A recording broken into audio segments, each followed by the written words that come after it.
Terakhir kita sudah membahas bab 217 dan sekarang kita akan masuk bab 218. Di bab 218 ini dan beberapa bab ke depannya masih masalah puasa insyaallah. Kita akan membahas tentang masalah kedermawanan, berbuat kebaikan dan memperbanyaknya di bulan Ramadan dan lebih meningkatkannya lagi di 10 hari terakhir dari Ramadan. Pada saat kita membahas Ramadan pada pertemuan yang lalu, sudah kami singgung Bapak Ibu sekalian, tentu Bapak-Bapak yang kita sapa pun yang hadir, mungkin offline sebagian ataupun yang online. Dan umumnya ibu yang hadir offline dan online juga sama, maka kami menyebutkan Bapak Ibu, kita sudah menyebutkan alasan kenapa kita membahas bulan Ramadan. Karena pertama, bedah buku kita, berlanjut kontinu, Riyadhus Shalihin ini. Yang kedua, tidak ada salahnya seseorang, bahkan itu lebih baik, membahas keutamaan-keutamaan ibadah jauh sebelum dia mengerjakannya. Supaya nanti pada saat tiba saatnya dan waktunya dia mengerjakan, dia sudah punya ilmunya. Seperti misalnya kita Ramadan bulan Februari. Kalau sekarang sekitar tanggal 18 Februari insyaAllah. Semoga Allah panjangkan umur kita dan bisa beramal saleh. Namun kalau kita pelajari dari sekarang, selain memang urutan buku kita, juga kita bisa mempersiapkan diri jauh sebelumnya agar nanti kita menyambut Ramadan dengan maksimal. Jadi bukan nanti tiba masa, tiba akal, artinya tiba pas Ramadan baru kita tergesa-gesa untuk mempelajari keutamaannya, apa yang harus saya lakukan, kemudian juga apa yang membatalkan puasa dan segala macam hal. Tapi kalau orang sudah punya teorinya jauh sebelumnya, maka dia sudah bisa memanage dari sekarang kira-kira Ramadan nanti program apa saja yang akan saya lakukan. Kalau tahun-tahun sebelumnya sudah dikerjakan maka tinggal dilanjutkan. Kalau ada yang belum dilakukan maka bisa kita programkan dari sekarang. Nah, di antara yang dibahas ini adalah bagaimana kita menjadikan Ramadan sebagai momentum meningkatkan skill spiritual kita. Bahasa ceramahnya adalah keimanan. Jadi memang Ramadan itu pelatihan. Bagaimana kita mencapai tingkat ketakwaan. Sebagaimana Allah sebutkan dalam surah Al-Baqarah. Ya ayyuhalladzina amanu kutiba alaikumus syiyamu kama kutiba alal ladzina min qablikum, targetnya la'allakum tattaqun. Hai orang beriman, telah dibuatkan untuk kalian program puasa sebagaimana dibuatkan untuk orang-orang sebelum kalian agar kalian mencapai tingkat ketakwaan. Tujuannya nanti 11 bulan ke depan kita menerapkan ilmu Ramadan itu. Ramadan akan datang, kita tingkatkan lagi skillnya, ya, kemampuan dan keterampilan kita dalam beribadah. Kalau yang kualitasnya kurang kita bisa sempurnakan, kalau yang sudah sempurna kita bisa pertahankan, dan kalau seandainya ada kekurangan dan kesalahan kita bisa perbaikin. Semua ini tujuannya agar bulan Ramadan akan datang lebih baik dari bulan Ramadan sebelumnya. Lalu kita terapkan lagi 11 bulan ke depan, begitu seterusnya. Makanya di sini di judul kita dikatakan bab kedermawanan, berbuat kebaikan dan memperbanyaknya di bulan Ramadan. Di sini bukan berarti selain Ramadan kita tidak perbanyak. Tetapi di bulan Ramadan karena dia pelatihan, orang kalau sudah terbiasa di pelatihan untuk melakukan satu perbuatan kebaikan, maka dipastikan setelahnya dia akan lebih mudah terapkan. Dikatakan dan lebih meningkatkannya lagi di 10 hari terakhir dari Ramadan. Kenapa di 10 hari Ramadan dimaksimalkan? Bukan hanya karena ada Lailatul Qadar. Tapi kebanyakan orang gagal mencapai garis finish karena mereka di akhir-akhir sebelum garis finish mereka lemah. Mereka malah lalai, dia. Seperti orang yang juara itu, maraton misalnya. Itu maka letih, mereka capek memang. Tetapi setelah sampai garis finish saya yakin capek itu akan hilang, letih itu akan hilang. Karena dia mencapai targetnya. Nah biasanya orang kena 1 bulan Ramadan berpuasa, dia terbawa arus kejenuhan misalnya tanda kutip dalam ibadah. Dan dia tidak mau mengejar target utama yaitu sampai ke garis finish dengan pahala maksimal, akhirnya lalai di 10 terakhir Ramadan. Makanya di 10 hari terakhir Ramadan diletakkanlah adanya ya, malam Lailatul Qadar. Ya. Kemudian Nabi SAW sunnahkan juga i'tikaf. Ya. Kemudian juga dianjurkan memperbanyak amal-amal saleh yang sudah kita kerjakan 20 hari sebelumnya. Di 10 terakhir kita maksimalkan. Contoh misalnya membuka puasakan orang, bersedekah, baca Quran dan segala macam hal. Nah ini yang dimaksudkan. Jadi menjelang hari-hari terakhir justru kita harus lebih semangat. Ya. Kalau kita tarik dalam kehidupan kita sekarang justru makin bertambah umur kita harus makin giat. Karena makin dekat dengan garis finish kematian. Nah maka kita harus betul-betul maksimal dalam mengejar kekurangan-kekurangan kita yang lalu. Nah ini tadi sudah kita singgung di pembukaan kita. Baik, sedikit menyinggung dulu masalah kedermawanan sebelum kita baca hadis tentang masalah singgungan Imam An-Nawawi rahimahullah berhubungan dengan bab kedermawanan di Ramadan ini. Memang kedermawanan itu bagian daripada keimanan kita. Jadi memang dalam Islam kita dianjurkan untuk dermawan, suka memberi, ya, suka bersedekah, suka berbagi, suka mendahulukan orang lain. Itu kedermawanan namanya. Ini bagian daripada agama kita. Lawannya bakhil, pelit, perhitungan bukan pada tempatnya, ini justru sifat buruk. Dan Allah sebutkan itu adalah salah satu ciri daripada orang-orang munafik. Mereka tidak mau sama sekali berinfak di jalan Allah. Mereka selalu pelit.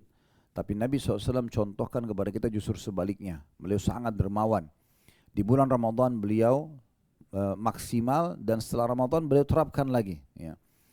Makanya bulan Ramadan tadi kita katakan bulan untuk peningkatan skillnya, pelatihannya. Ya. Kita kalau pelatihan, kita maksimalkan, maka insya Allah setelahnya akan lebih ringan kita untuk aplikasikan. Nah, seperti itu kurang lebih. Orang-orang yang biasa mau tanding, misalnya contoh kita bukan menghalalkan masalah tinju, tapi kalau orang mau tinju, dia pasti di pelatihannya itu akan maksimal. Tujuannya nanti kalau sudah tanding, dia sangat mudah untuk menerapkan apa yang dia lakukan pada saat pelatihan. Nah, Ramadan seperti itu sebenarnya, orang sedang pelatihan. Supaya nanti pada saat kita terapkan 11 bulan ke depan jauh lebih mudah gitu ya. Nah, kedermawanan ini memang bagian daripada syariat. Makin suka kita berbagi jalan Allah, maka makin sempurna iman kita.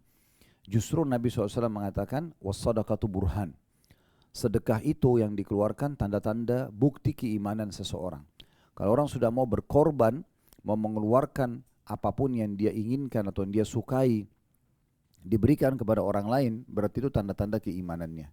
Itu tanda-tanda keimanannya. Ada level-level kedermawanan tentunya. Level yang paling rendah adalah dia memberi kalau diminta. Itu level paling rendah. Dan usahakan kita selalu upgrade diri kita. Naikkan kualitas ibadah kita. Kalau kita selama ini hanya nunggu siapa yang minta baru kita kasih, berarti itu kita masih berada di level yang paling rendah kedermawanan.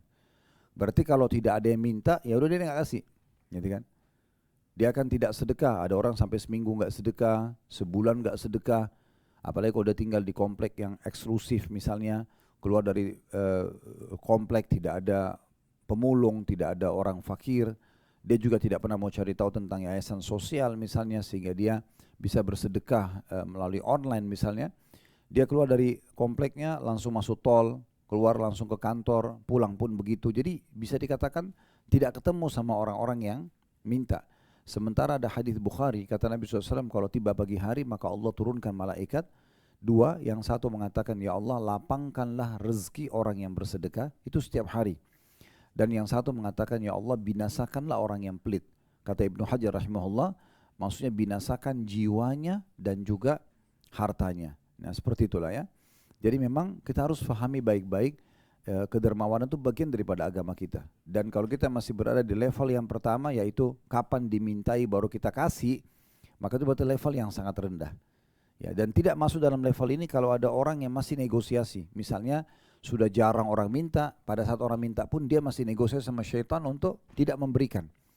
Dengan segala macam su'udzon atau sangka buruknya. Misalnya dia mengatakan, oh ini kan orang masih kuat, oh dia mungkin pura-pura sakit dan segala macam hal. Padahal tugas kita pada saat sedang diminta adalah memberi, eksekusi, dan bukan negosiasi. Ya.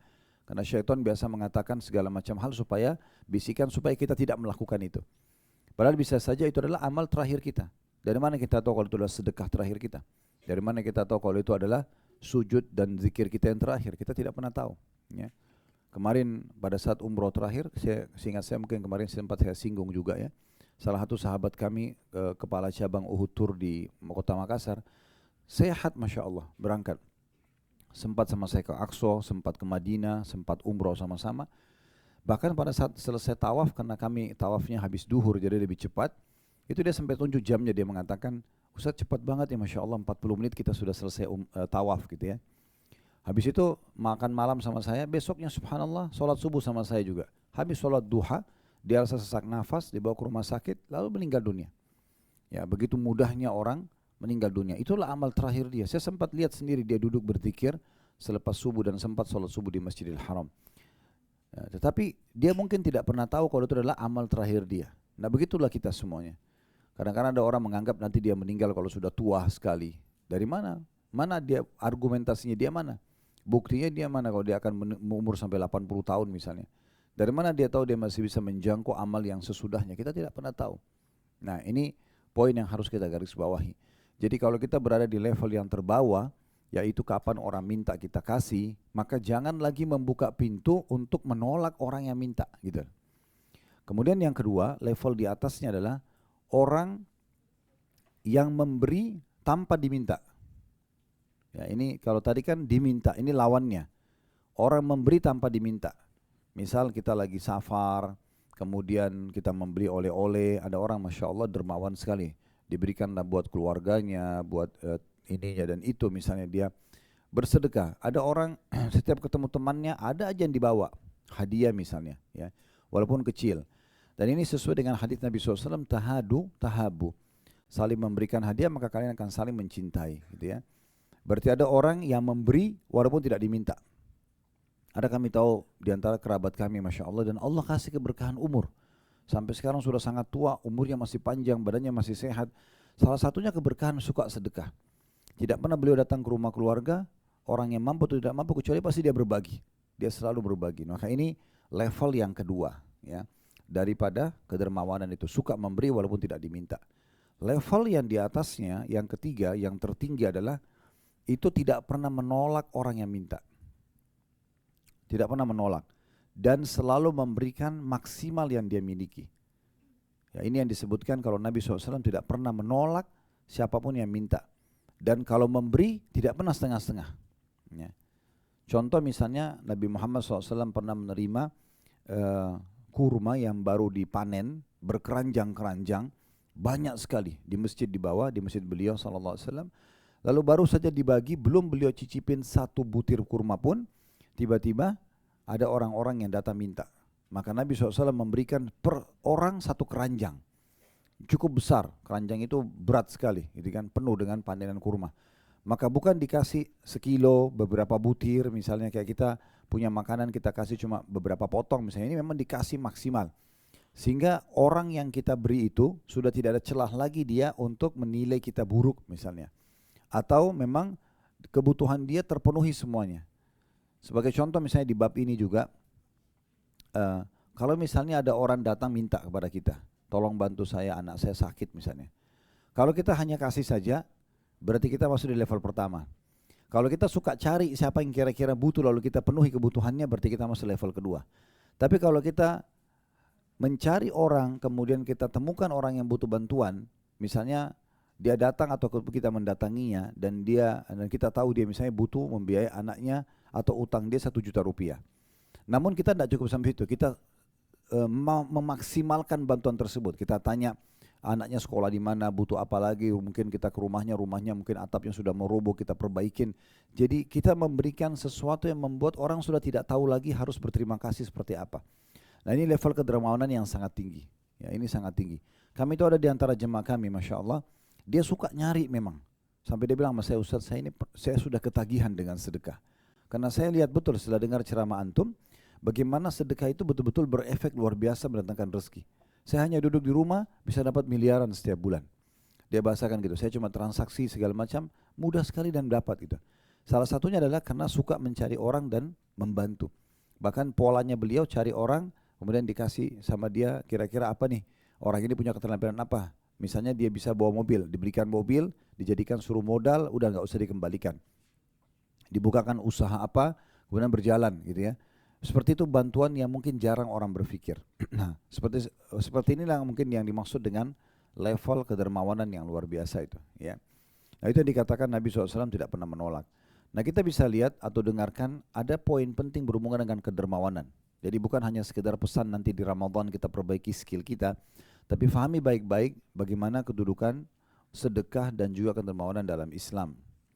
Ada satu ulama bernama Ibnu Abi Al-Ja'ad rahimahullah. Beliau mengatakan sesungguhnya sadarilah dan yakinilah sedekah itu yang dikeluarkan benar-benar menghilangkan 70 pintu keburukan. Sekali Bapak Ibu keluarin sedekah, menurut beliau itu pasti akan menghilangkan dari kita 70 pintu keburukan.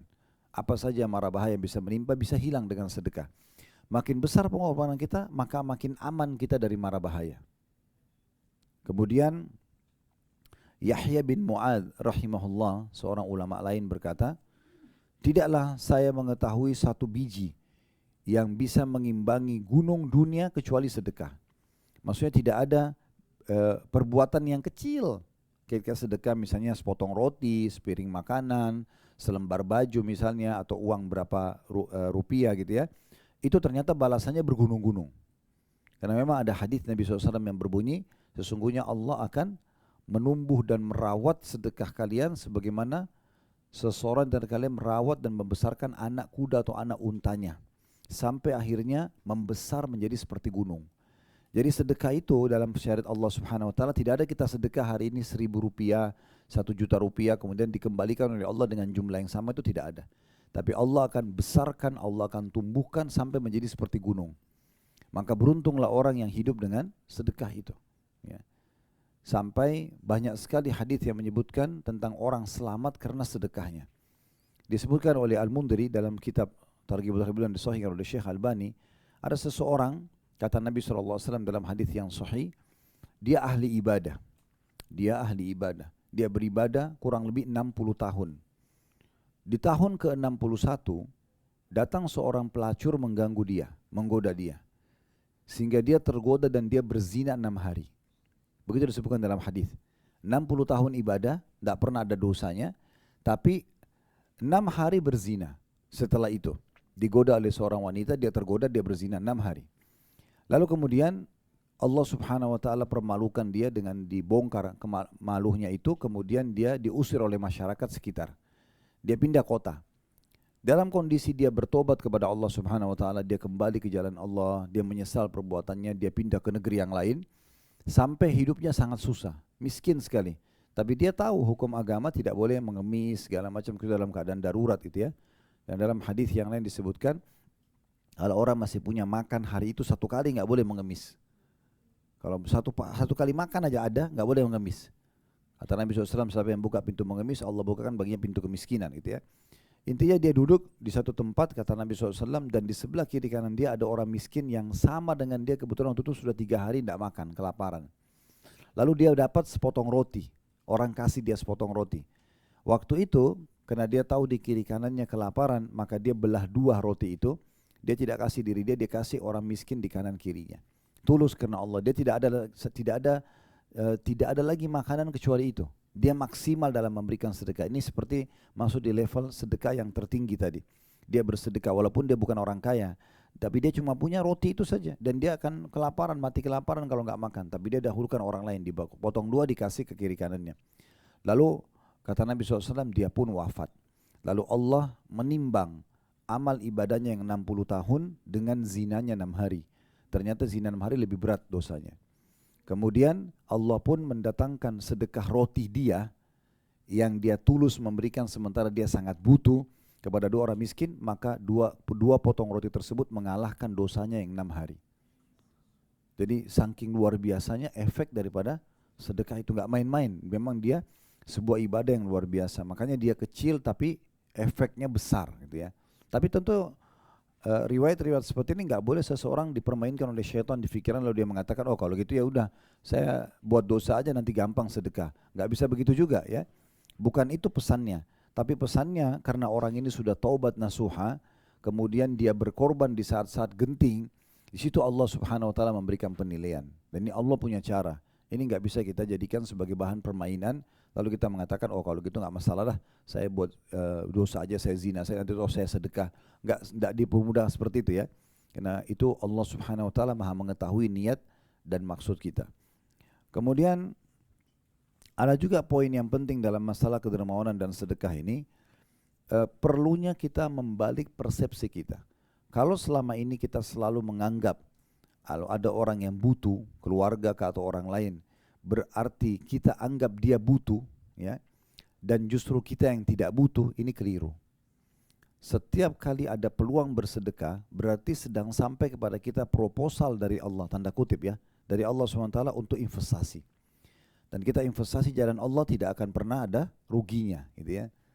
Itu Allah SWT sebutkan dalam Al-Quran, man dalladhi yuqridullah qardan hasanan fayudha'ifu lahu ad'afan katsira. Siapa yang ingin meminjamkan Allah Ya, di jalan Allah itu ya, bersedekah di sini, maka Allah akan lipat gandakan dengan lipat ganda yang banyak. Ada seorang sahabat mengatakan, ya Rasulullah, apakah Allah akan pinjam dari kami? Kata Nabi SAW, iya. Maka dia pun akhirnya mensedekahkan kebun yang paling dia sukai gitu ya. Itu contohnya. Maka kita harus paham baik-baik teman-teman sekalian, ada satu persepsi yang penting. Selalu jadikan peluang untuk bersedekah, baik ada yang minta atau kita yang pergi cari, itu peluang investasi kita. Itu investasi, tapi dengan Allah. Saya kasih contoh. Kalau seandainya Bapak Ibu ini, dalam pengajian kita seperti ini ada satu orang datang, kita tahu dia orangnya terpercaya, kemudian punya perusahaan yang maju dan sukses, lalu kemudian dia tawarkan kita semua.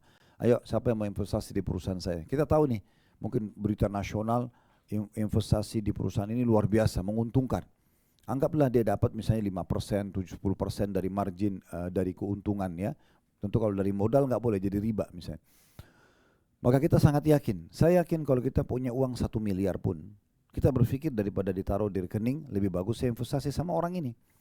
Dan kalau orang niatnya investasi, walaupun uang itu sebenarnya berkurang dari rekening dia dan keluar dikasih ke orang lain, dia tidak anggap kekurangan. Benar gak? Orang kan anggap, oh tetap ada uang saya. Toh nanti modal saya akan kembali, keuntungan saya akan kembali. Padahal bisa saja dia tertipu. Bisa saja rugi perusahaannya kalau bersama manusia. Nah seperti itu investasi. Kalau orang anggap sedekah itu sebagai investasi di jalan Allah, dia tidak akan merasa kekurangan. Mau dia keluarkan 1 miliar pun, berapa pun uang yang dia miliki, dia tidak rasa kurang. Tapi dia begitu yakin dengan keimanannya, dia sedang investasi di jalan Allah, dan Allah Maha Kaya. Allah itu memiliki alam semesta ini. Allah bisa melipat gandakan dengan sangat banyak. Selain dikembalikan dalam bentuk kebutuhan dunia, juga Allah akan memberikan pahala yang melimpah pada hari kiamat nanti. Nah ini harus difahami. Makanya Al-Laits ibn Sa'ad namanya, rahimahullah, seorang ulama juga di masa dulu, berkata begini, barang siapa yang telah mengambil dariku suatu sedekah. Kalau ada orang yang aku kasih nih, sedekah apapun, baju, makanan, uang, segala macam. Kalau ada orang yang mengambil dariku suatu sedekah atau hadiah, maka hak dirinya atas diriku lebih besar daripada hak diriku atas dirinya. Maksudnya lebih pantas dia aku hormati daripada dia hormati aku. Kalau dia terima sedekahku, maka berarti aku lebih pantas hormati dia. Kan selama ini kalau kita terbalik kan. Sekarang kalau kita bantu orang, kita rasa kita punya jasa sama dia. Perhatikan mereka berbeda pemahamannya, para ulama kita berbeda. Ada alasannya. Kenapa dia bilang kalau ada orang yang menerima sedekah atau hadiah dariku, maka hak dirinya lebih pantas, lebih tinggi daripada hak diriku. Dia bilang karena dia, penerima itu, telah menerima apa yang telah aku korbankan kepada Allah. Jadi dia anggap ini investasinya. Harus melalui orang ini, baru dicatat di buku amal saya. Baru diterima sebagai investasi di sisi Allah. Bisa ditangkap ya. Sehingga kalau kita faham ini Bapak Ibu sekalian, kita tidak lagi menunggu siapa yang minta. Kita selalu cari siapa yang harus kita bantu. Siapa yang harus kita beri. Karena kita akan terus investasi di sana sini dengan tujuan Allah datangkan. Berapa banyak orang yang diberikan kesehatan, panjang umur, bahagia rumah tangganya, anak-anaknya, bakti justru karena sedekahnya. Diselamatkan dari segala macam gangguan orang, gitu kan? Walaupun ada orang memfitnah, menyerang dia, Allah bisa bantu dengan sedekah itu. Allah bisa bantu dengan sedekah itu. Ini poin penting untuk kita garis bawahi. Jadi persepsi itu harus diperbaikin dulu supaya kedermawanan ini maksimal dalam diri kita. Selama kita masih anggap orang yang kita bantu itu lebih butuh, ini keliru. Harus kita tahu kita lebih butuh daripada dia, karena melalui dialah dicatat di timbangan amal kita. Kan gitu. Nah ada satu ulama yang lain namanya Fudail bin Iyad rahimahullah. Beliau berkata pada orang-orang yang menerima sedekahnya. Jadi kebetulan ada orang-orang yang datang, lalu beliau kasih sedekahnya. Setelah orang-orang itu pergi, dia bicara, murid-muridnya lihat dan dinukil. Kata Fudail bin Iyad, ini ulama besar. Mereka, orang-orang yang bawa sedekah itu dikatakan mereka membawa perbekalan-perbekalan kita menuju akhirat tanpa upah sedikit pun. Hingga mereka meletakkannya di atas timbangan di hadapan Allah. Coba lihat persepsinya ya. Jadi saya ulangi, kata Fudail bin Iyad, mereka ini orang-orang yang menerima sedekahnya, ya, membawa perbekalan-perbekalan kita menuju akhirat tanpa upah sedikit pun, hingga mereka meletakkannya di atas timbangan di hadapan Allah Subhanahu wa taala.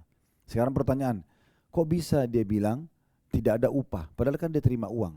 Karena begini, kita kalau kasih ke orang miskin atau seseorang 1 juta rupiah misalnya, kalau kita pakai keimanan kita akan paham ini Bapak Ibu sekalian ya. 1 juta itu tidak hilang. nilainya pun akan dibawa ke timbangan amal, tapi melalui orang tersebut. Orang ini tidak dianggap pegang upah, kenapa? Karena 1 juta itu habis dia pakai, sementara nilainya tidak habis buat kita. Maka seakan-akan kita tidak bayar apa-apa ke dia. Dia pakai beli baju, dia bayar utang, dia beli obat, kan habis 1 juta itu. Tapi kita nggak habis. Kita akan diberikan balasan di dunia, balasan dalam bentuk juga rezeki yang kita butuhkan, apakah kesehatan, apakah kebahagiaan, apakah juga bisnis yang sukses, dan di akhirat maksimal dapat pahala. Itu. Nah ini poin penting yang harus kita garis bawahi. Persepsi ini harus diperbaikin. Sehingga mulai sekarang kita harus tanamkan dalam diri kita butuh sedekah. Kita yang butuh, pemilik harta ini yang butuh sedekah. Kita harus selalu keluarkan. Ingat, orang-orang muslim berpikir sedekah sebagai investasi. Orang kapitalis berpikir sedekah itu adalah pengeluaran. Makanya mereka pelit. Mereka punya prinsip menabung pangkal kaya. Kalau kita sedekah pangkal kaya, nggak ketemu. Nabung nyimpan, kalau sedekah keluar, nggak bisa ketemu antara Islam dengan kapitalis, gitu ya. Dan saya temukan banyak jemaah kita, masya Allah, yang pergi haji, pergi umroh, yang sangat dermawan, itu tidak luar biasa rezekinya, sampai kayak sudah tidak ada batasnya. Karena sering kasih orang. Kalau sedekah itu nggak pakai hitung-hitungan, gitu kan. Sedekah kemarin di Palestina datang, mereka sedekah luar biasa, di Madinah, di Mekah, luar biasa gitu, nggak ada perhitungan lagi. Karena memang mereka sudah tahu manfaatnya, jadi itu adalah investasi. Dan ada perkataan Abu Hatim rahimahullah menarik sekali. Seorang ulama lain berkata begini, bakhil itu adalah sebuah pohon di neraka.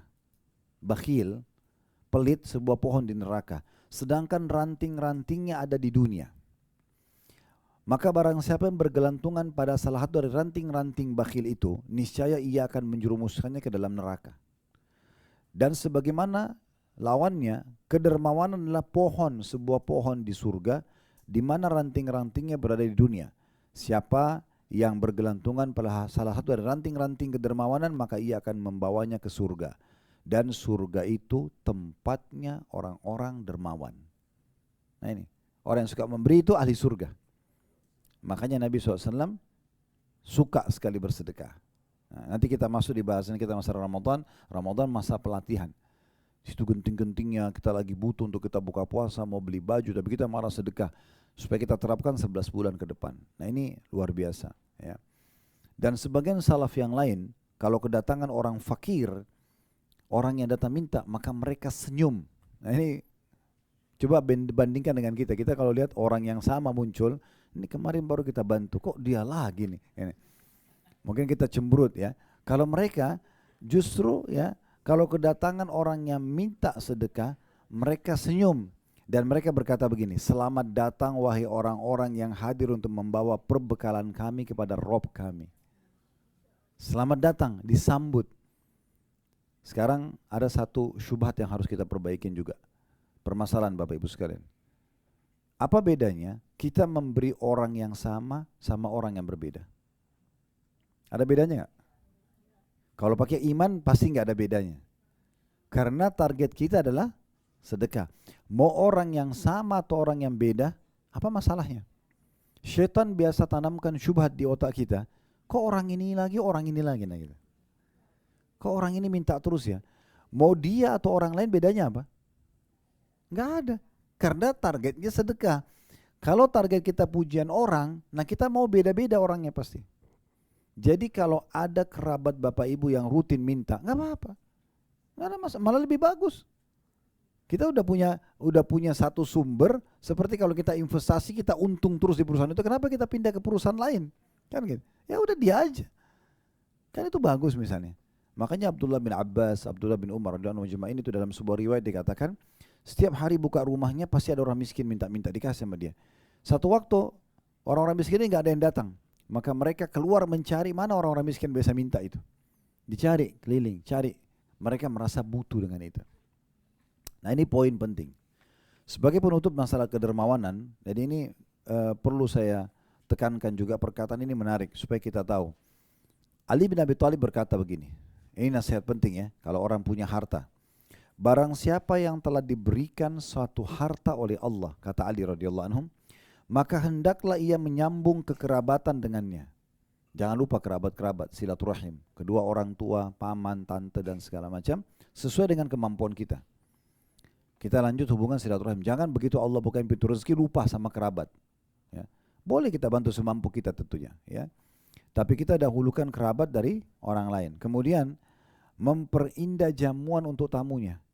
Kalau dulu kita hanya bisa siapin teh hangat sama sepotong kue misalnya, sekarang kita sudah dibukakan pintu rezeki, kita berikan dia main kos makanan lebih bagus gitu kan. Jadi memang kita memperindah jamuan buat tamu itu bagian daripada syariat. Karena kata Nabi SAW, siapa yang mengaku beriman pada Allah dan hari akhir, dia harus memuliakan tamunya, gitu kan. Dalam riwayat yang lain ada tambahan, dan juga memuliakan tetangganya, gitu kan. Jadi di sini memperindah jamuan tamu juga bagian daripada itu. Jangan begitu makin bagus ekonominya, makin eksklusif, makin gak ada tamu datang. Ya, makin pelit, makin anggap sibuk dan segala macam. Yang ketiga, menolong seseorang yang membutuhkan. Kalau orang yang butuh, ya paling bagus tadi saya bilang kita jemput bola. Kita memang sengaja nyari orang yang butuh mana nih. Kita cari karena kita tahu itu investasi. Ya, tolong ini jangan masuk telinga kanan keluar telinga kiri nih. Ya, ini penting sekali. Jadi menolong seseorang yang membutuhkan. Kita sengaja mencari orang yang butuh dan kita membuat persepsi dalam diri kita kalau kita yang lebih butuh dari dia.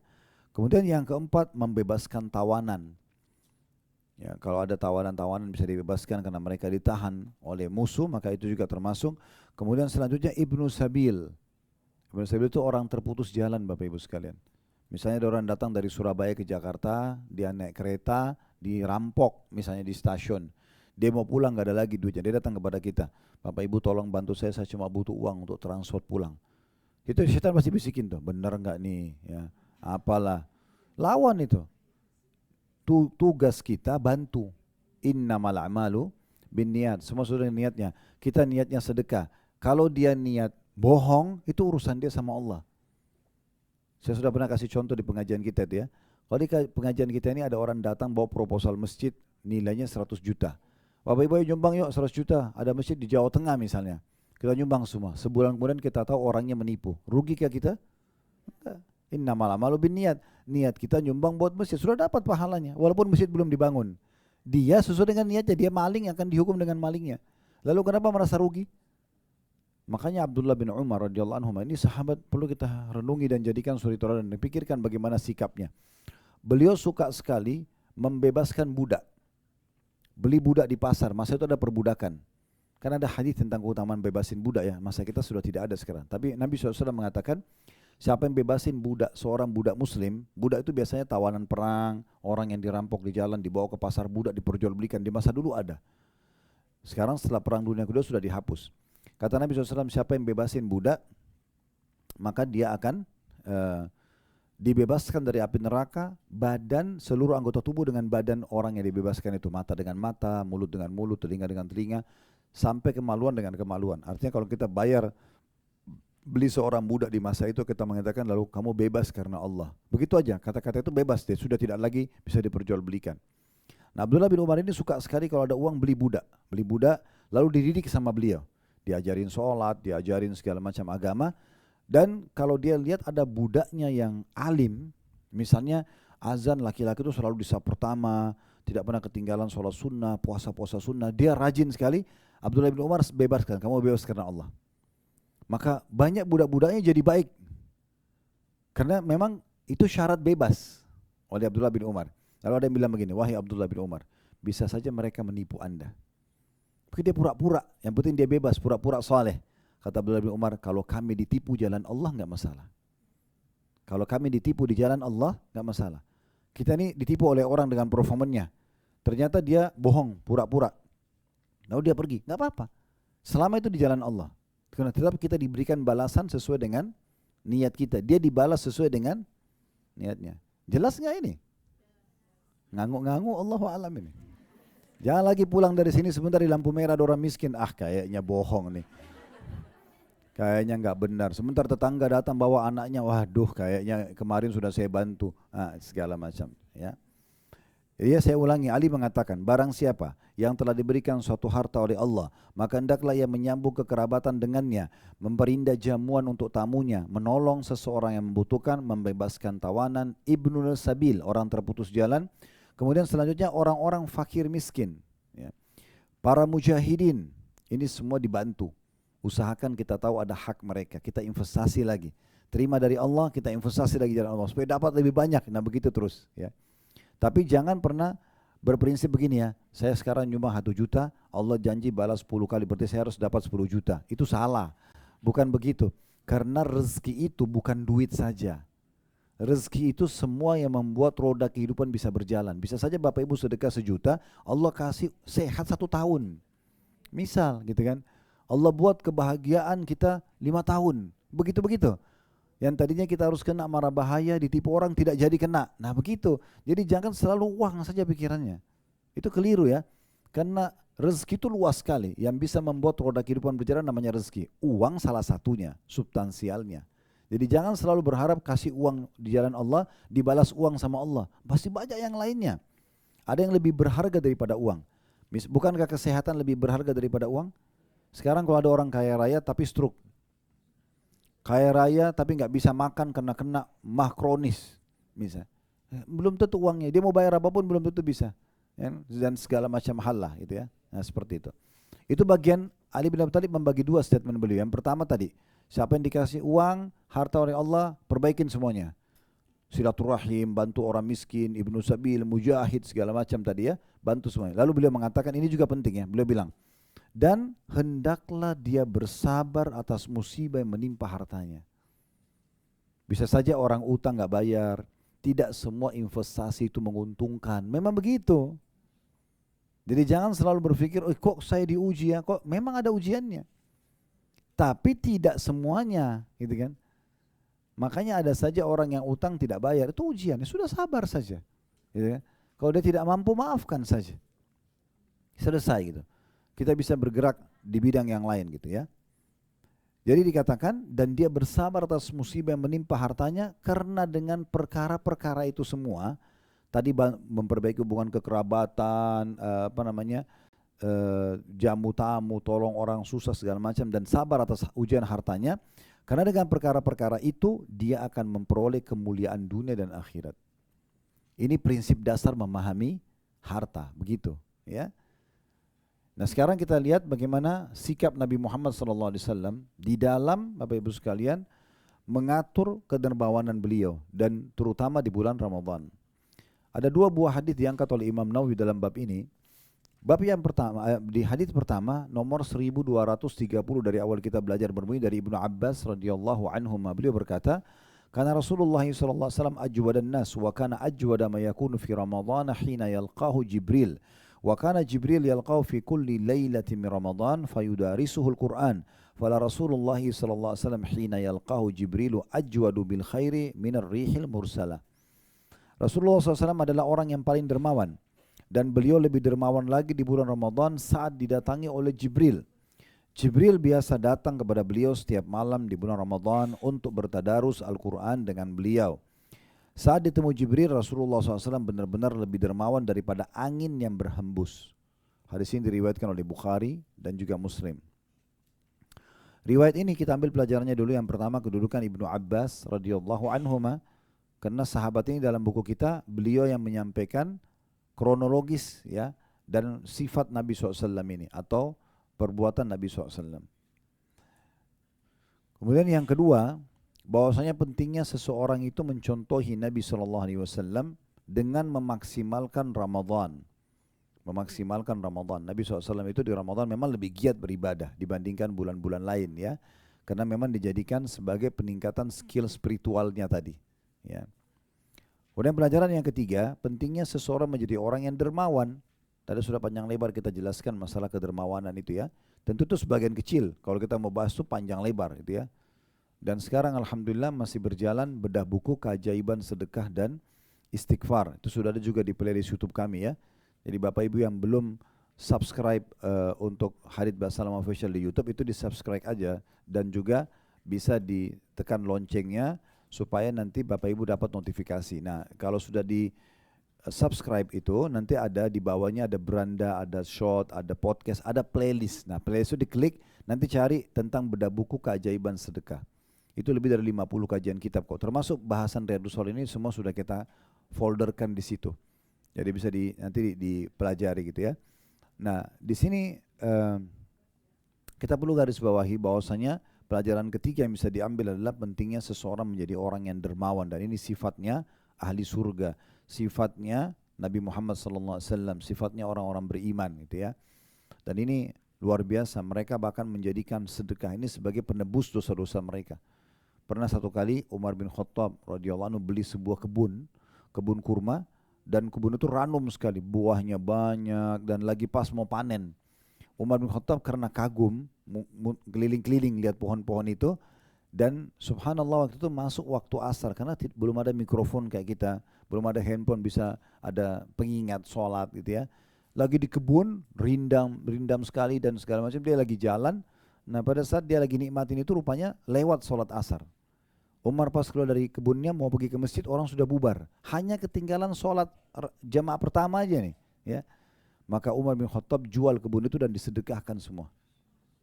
Dijual semua, disedekahkan. Karena rupanya harta itu bisa membuat dia lalai dari ibadahnya. Coba begitu mereka. Pernah dengar kisah Nabi Sulaiman alaihissalam kan? Nabi Sulaiman pernah dalam riwayat Bukhari disebutkan beliau bermain dengan kuda-kuda kerajaannya. Kuda kerajaan pasti indah sekali gitu ya, dan punya keterampilan. Dia lagi main rupanya lupa sholat asar. Begitu dalam hadis disebutkan. Akhirnya Nabi Sulaiman alaihissalam bertobat kepada Allah dan menyembeli semua kuda itu lalu sedekahkan dagingnya di jalan Allah.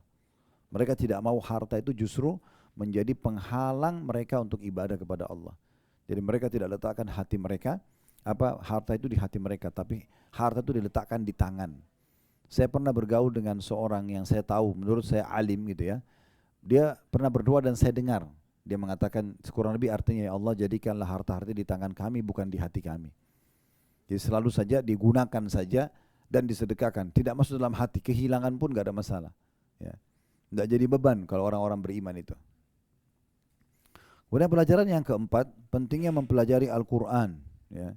Pentingnya mempelajari Al-Quran terutama di bulan Ramadan dan juga di luar Ramadan tentunya. Tapi di bulan Ramadan ini jadikan sebagai bulan untuk membaca Al-Quran. Ya. Ini pelajaran yang bisa diambil dari hadis yang pertama. Tentu potongan akhir hadis ini penting juga digarisbawahi, itu masuk dalam potongan yang sebelumnya ya, faedah yang sebelumnya, bahwasanya perlu seseorang muslim itu dermawan, itu karena dikatakan dan Nabi SAW lebih dermawan ya daripada angin yang berhembus. Kita tahu angin berhembus cepat sekali. Nah artinya Nabi SAW itu kalau masalah sedekah ini nggak ada tunda-tunda, nggak pakai berpikir, pokoknya orang minta kasih. Ya. Ingat ya, orang minta kasih. Ya. Benar ya. Ya. Ya terutama ibu-ibu ini ibu-ibu masalah ini. Ya. Karena kalau sudah pegang duit susah keluar. Harusnya sedekah gitu ya. Termasuk buat suami sendiri ya. Jangan sampai sudah 10 tahun nikah beli baju kaos saja nggak pernah buat suaminya. Tapi selalu minta dibeliin bunga, dibeliin segala macam itu. Baik, hadis nomor 2 nomor 1231 dari awal kita belajar berbunyi dari Aisyah radhiyallahu anha, beliau berkata, karena Rasulullah sallallahu alaihi wasallam idza dakhala al-ashru ahya al-laila wa aykadha ahla wa shadda al-mi'zar. Bila 10 akhir Ramadan telah masuk, maka Rasulullah SAW hidupkan malam, membangunkan keluarga beliau dan mengencangkan sarung beliau. Hadis ini diriwayatkan oleh Bukhari dan Muslim. Kalau hadis pertama tadi menyinggung masalah kedermawanan beliau dan belajar Al-Quran, kalau ini lebih kepada berbuat kebaikan secara umum. Kita lihat judul bab kita ya, kan bab kedermawanan kemudian berbuat kebajikan dan memperbanyaknya di bulan Ramadan. Nah di riwayat kedua ini membahas tentang masalah kebaikan secara umum, ketaatan secara umum. Kita langsung lihat terjemahannya di sini. Bila 10 terakhir Ramadan telah masuk, Rasulullah SAW menghidupkan malam, membangunkan keluarga beliau dan mengencangkan kain sarung beliau. Sallallahu alaihi wasallam. Hadis ini muttafaqun alaih. Saya sudah pernah jelaskan ya. Bisa dilihat muttafaqun alaih itu diriwayatkan oleh Bukhari dan Muslim. Artinya disepakati, hadis ini disepakati oleh kedua orang ini.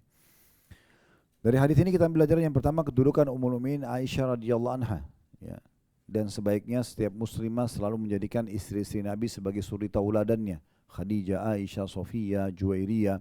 Semua itu harus dihafal nama-namanya, ya. Kemudian juga diikuti kisah hidupnya. Ya, sehingga kita betul-betul bisa mendapatkan langsung pelajaran dari para pendamping Nabi gitu ya. Itu nggak gampang gitu ya, karena Nabi SAW pasti mendidik mereka dengan sangat baik, maka mereka adalah yang jadi contoh.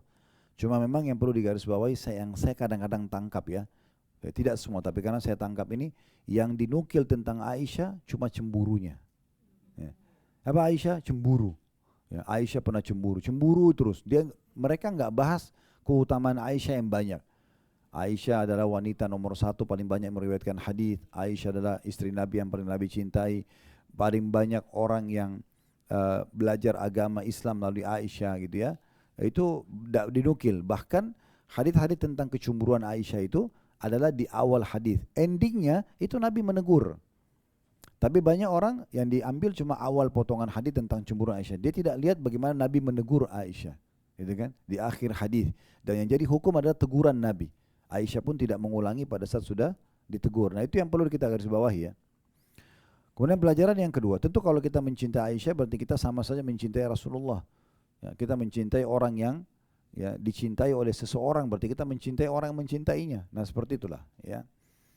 Kemudian pelajaran yang kedua yang bisa diambil bahwasanya Nabi SAW betul-betul menghidupkan maksimal 10 terakhir Ramadan. Oleh karena itu mumpung masih jauh Ramadan, dari sekarang sudah siapkan baju lebarannya. Bukan 10 terakhir Ramadan sibuk di mall, di pasar, cari tukang jahit. Sekarang masih murah kain, tukang jahit masih banyak kosong orderannya. Untuk Ramadan nanti, untuk lebaran, tidak apa-apa. Gitu kan. Contohnya kalau mau jahit, cari baju dari sekarang. Gak usah nanti di 10 terakhir Ramadan yang memang harus kejar Lailatul Qadar.